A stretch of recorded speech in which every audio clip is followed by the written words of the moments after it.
భరద్వాజయ్య గారు 2 classical movies ఒక 40 years celebrate చేసుకుంటున్నాం. అవి 2 కూడా, ఒకటి సితారా, ఒకటి ఇంకోటి ఆనంద భైరవి. అవును.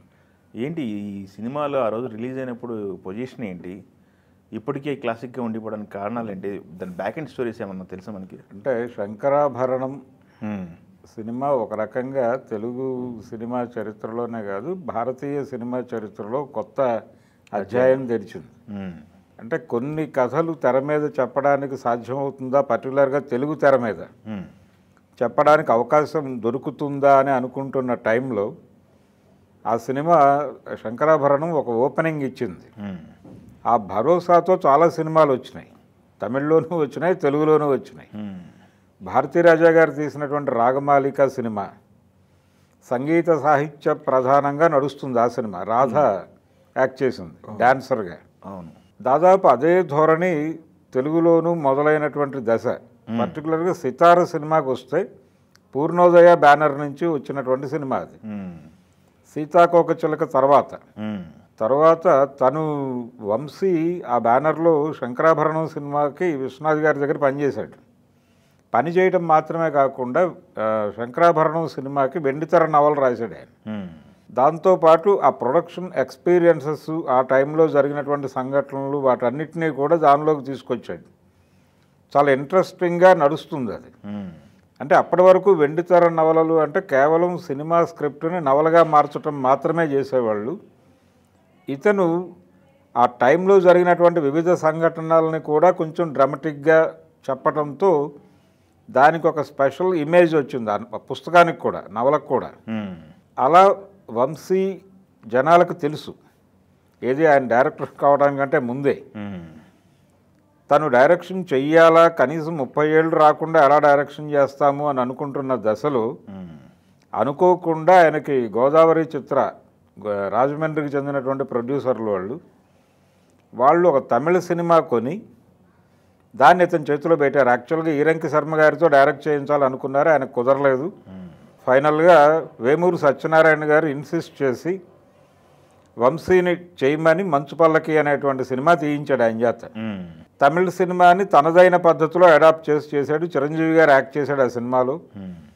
చిరంజీవి, నారాయణరావు, అలాగే సాయి చందు, వీళ్ళందరూ, రాజేంద్ర ప్రసాద్, గిరీష్, వీళ్ళందరూ కూడా ఫ్రెండ్స్. ఈ ఫ్రెండ్స్ మధ్య జరిగేటువంటి కథ అది.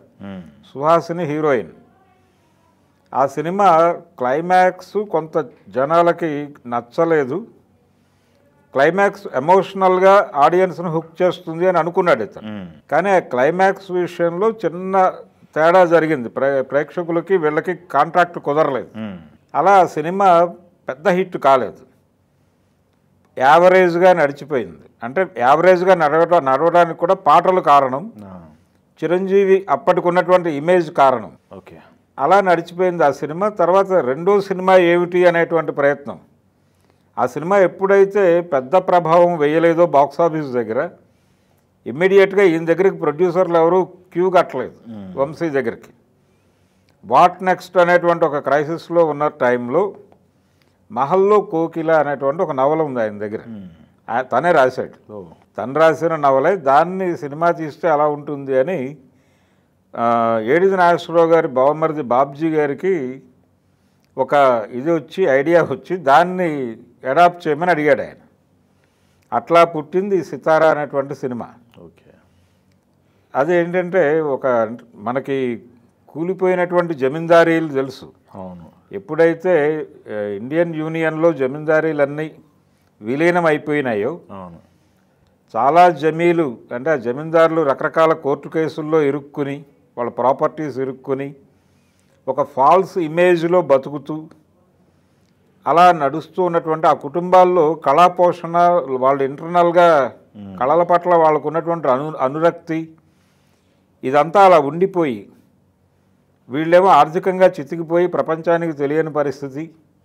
ఈ బ్యాక్గ్రౌండ్లో నడుస్తుంది ఆ కథ.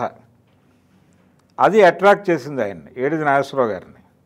అట్రాక్ట్ చేసి దీన్ని బాగా తీయచ్చు అనేది ఆయన నమ్మాడు. అలాగే వంశీ టేకింగ్ మీద కూడా ఆయనకు నమ్మకం ఉంది. ఎందుకంటే తన దగ్గరే ఆయన శంకరాభరణానికి విశ్వనాథ్ గారి దగ్గర పనిచేశాడు, సీతాకోకచిలకకి భారతీరాజా గారి దగ్గర కూడా పనిచేశాడు. వాళ్ళిద్దరి ప్రభావం ఉంది ఈయన మీద.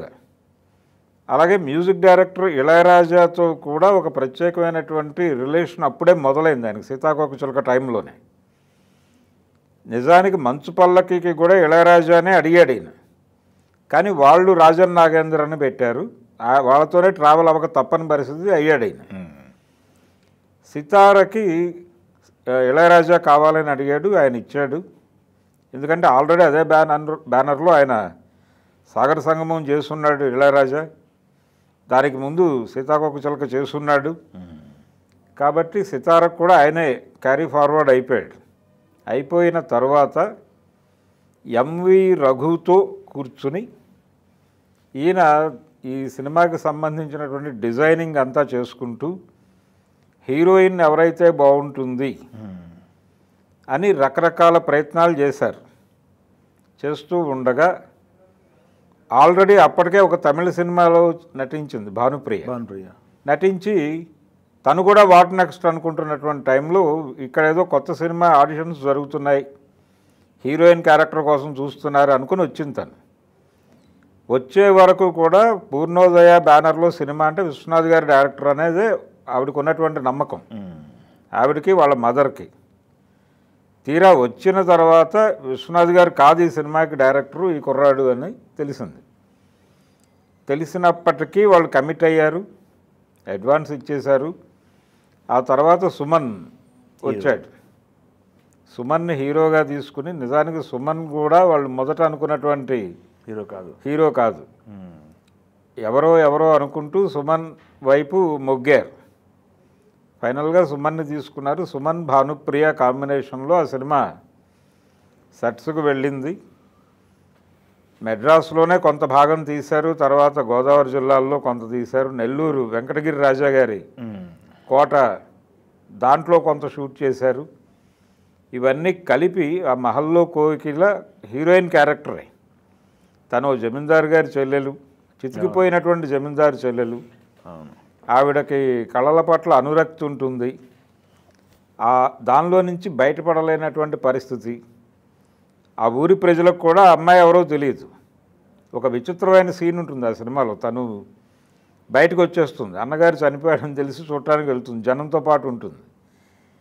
ఎందుకంత ఆతృత పడుతున్నావు, నువ్వు నెట్టుకుంటూ ముందుకెళ్తున్నావు ఏంటి అంటారు ఊళ్ళో జనాలు. అది పరిస్థితి. ఆ అమ్మాయి ఎవరో తెలియదు వాళ్ళకి.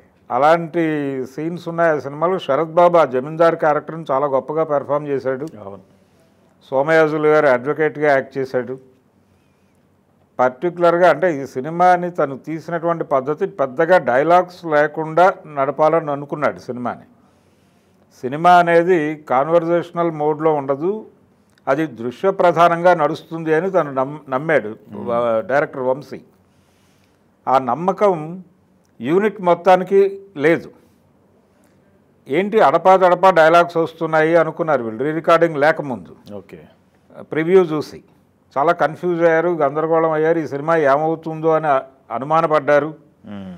ఆ టైంలో ఇళయరాజా గారు కూర్చుని సినిమా చూసి చాలా మంచి అవకాశం ఇచ్చావు నాకు అని చెప్పి ఆయన కూర్చుని మొత్తం ఆ గ్యాప్స్ అన్నీ నింపాడు. నింపిన తర్వాత చూసి వీళ్ళు అద్భుతం, ఈ సినిమా చాలా గొప్పగా ఉంది అన్నారు. దాన్ని హిందీలో రీమేక్ చేయడానికి కూడా ప్రయత్నాలు జరిగినాయి ఆ టైంలో శ్రీదేవితో. ఈ లెవెల్ ఇమేజ్ అంటే టోటల్గా ఇండస్ట్రీ విశ్వనాథ్ గారు కూడా సినిమా చూసి కథ విన్నప్పటికంటే చూసినప్పుడు బాగుంది అన్నాడు ఆయన. అలా ప్రతి ఒక్కరు సినిమా చూసిన ప్రతి ఒక్కరూ బాగుందన్నారు. ఫైనల్గా సినిమా 27 ఏప్రిల్ 1984లో రిలీజ్ అయింది. రిలీజ్ అయిన ఈ సినిమా కంటే కరెక్ట్గా 1 వీక్ ముందు 19వ తారీఖు ఆనంద భైరవి సినిమా రిలీజ్ అయింది జంజాల గారిది. ఈ 2 సినిమాలు సంగీత నృత్య ప్రధానంగా నడిచేవి. అది ఇంకొంచెం దీని కథ అయితే వంశీదే, అదేమో కొండముది శ్రీరామచంద్రమూర్తి గారి కథ. దాన్ని తీసుకుని జంజాల గారు సినిమాకి అడాప్ట్ చేశాడు. అదో కూచిపూడి అగ్రహారం.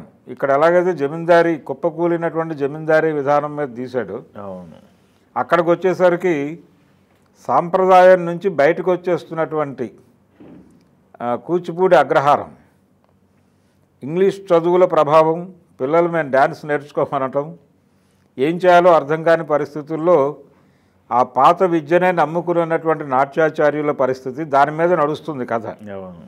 కన్న కొడుకే అంటే అక్కడ ఒక నిబంధన ఉండేది కూచిపూడిలో, ఈ ఆడపాత్రలు కూడా మగపిల్లలే ధరిస్తారు.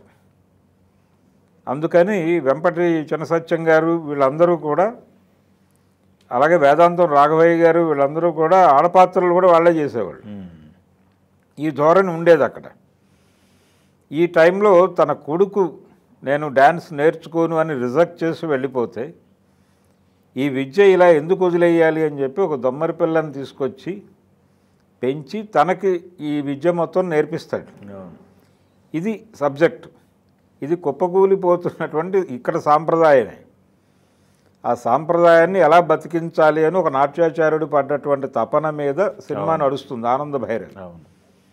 ఆనంద భైరవి అని టైటిల్ పెట్టడానికి కారణం, త్యాగరాజు కూచిపూడి అగ్రహారీకులకి వదిలేసినటువంటి రాగం అది. అందుకని ఆనంద భైరవి అని పెట్టారు. అది కూడా జనాలని విపరీతంగా అట్రాక్ట్ చేసింది. అయితే సితార సినిమా అంటే 2 సినిమాలు లక్ష్మీ ఫిలిమ్స్ వాళ్ళే రిలీజ్ చేశారు. శంకరాభరణం కూడా వాళ్ళే రిలీజ్ చేశారు.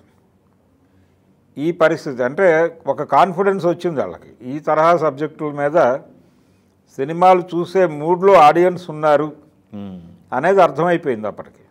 కానీ శంకరాభరణం టైంకి ఆ అనుమానం ఉంది. నిజానికి శంకరాభరణం సినిమా రిలీజ్ అయిన వారం తర్వాత పికప్ అయింది. అది 4వ రోజు నుంచి మొదలైంది. అప్పటి వరకు థియేటర్లు ఓపెన్ అయిపోయి ఉన్నాయి.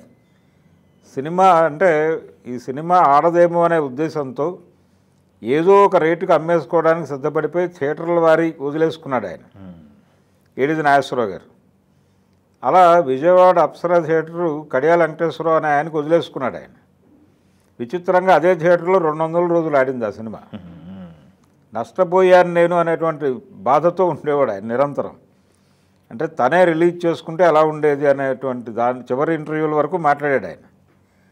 ఇలా నిజానికి అప్పుడు పెద్ద హీరోలను కూడా కన్ఫ్యూజ్ చేసినాయి ఈ సినిమాల విజయాలు.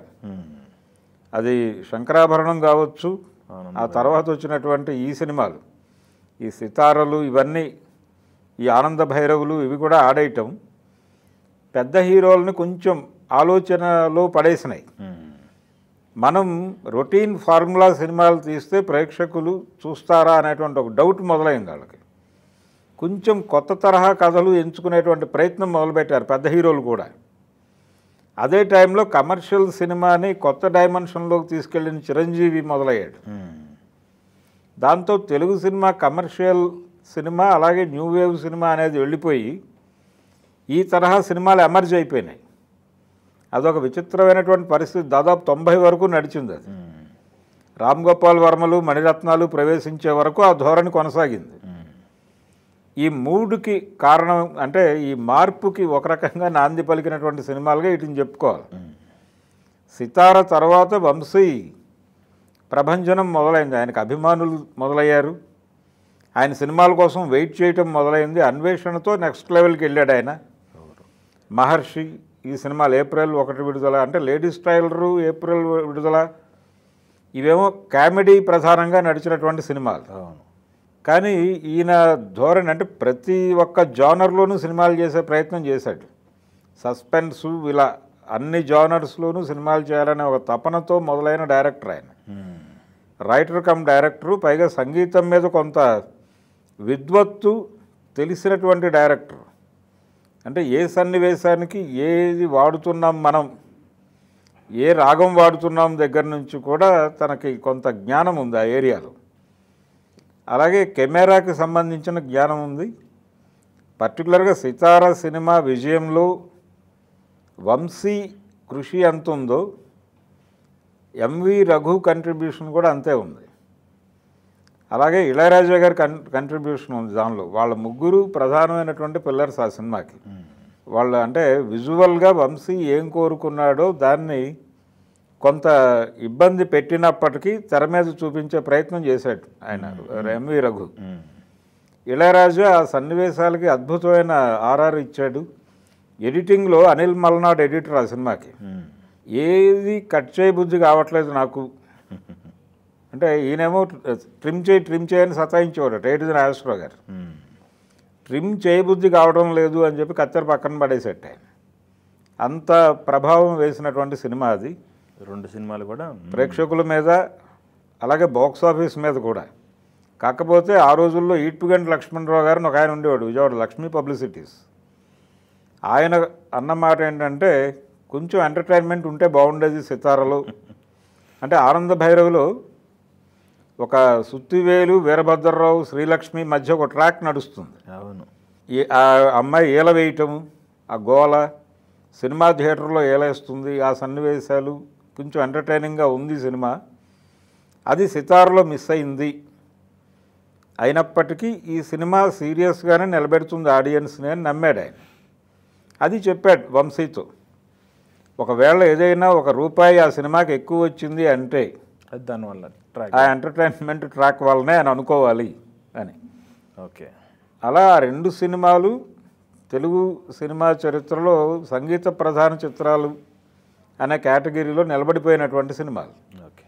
2 డైరెక్టర్లు. నిజానికి జంధ్యాల గారు వంశీ కంటే ముందే ప్రారంభమైనటువంటి డైరెక్టర్ అయినప్పటికీ ఆయన టేకింగ్ మీద నెమ్మదిగా వంశీ ప్రభావం పట్టడం మొదలైంది.